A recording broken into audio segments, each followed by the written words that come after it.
और वहीं केंद्रीय मंत्री बनने के बाद मनोहर लाल पहली बार हरियाणा पहुंचे हैं। पहली बार उन्होंने हरियाणा का दौरा किया। केंद्रीय मंत्री मनोहर लाल सोनीपत पहुंचे। पार्टी कार्यकर्ताओं ने उनका जोरदार स्वागत किया। हरियाणा में तीसरी बार बीजेपी सरकार बनने के संकेत दिए। तो आगामी कुछ महीनों में हरियाणा में भी विधानसभा के चुनाव है और इसी को लेकर मनोहर लाल बीजेपी की जीत का दावा करते हुए नजर आए हैं। केंद्रीय मंत्री मनोहर लाल ने कांग्रेस पर निशाना साधा। कहा कि कांग्रेस ने जनता के हितों को लेकर कभी ध्यान नहीं दिया। ऊर्जा, आवास और शहरी कार्य मंत्रालय के केंद्रीय मंत्री और हरियाणा के पूर्व मुख्यमंत्री मनोहर लाल कैबिनेट मंत्री बनने के बाद पहली बार हरियाणा पहुंचे हैं।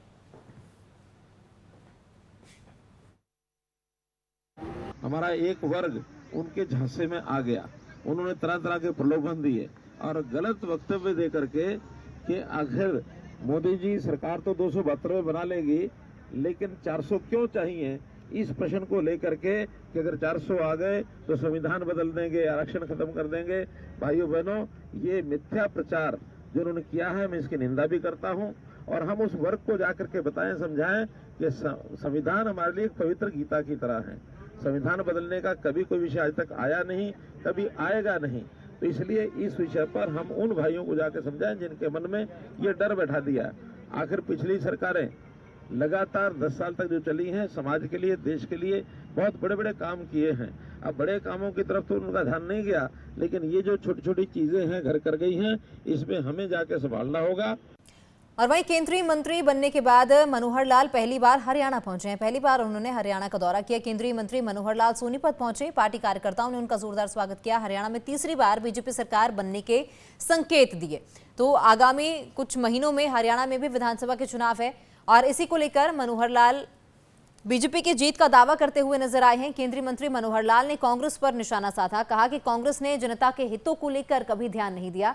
ऊर्जा, आवास और शहरी कार्य मंत्रालय के केंद्रीय मंत्री और हरियाणा के पूर्व मुख्यमंत्री मनोहर लाल कैबिनेट मंत्री बनने के बाद पहली बार हरियाणा पहुंचे हैं।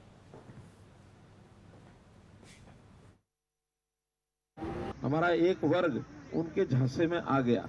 उन्होंने तरह तरह के प्रलोभन दिए और गलत वक्तव्य दे करके कि आखिर मोदी जी सरकार तो 272 बना लेगी, लेकिन 400 क्यों चाहिए, इस प्रश्न को लेकर के कि अगर 400 आ गए तो संविधान बदल देंगे, आरक्षण खत्म कर देंगे।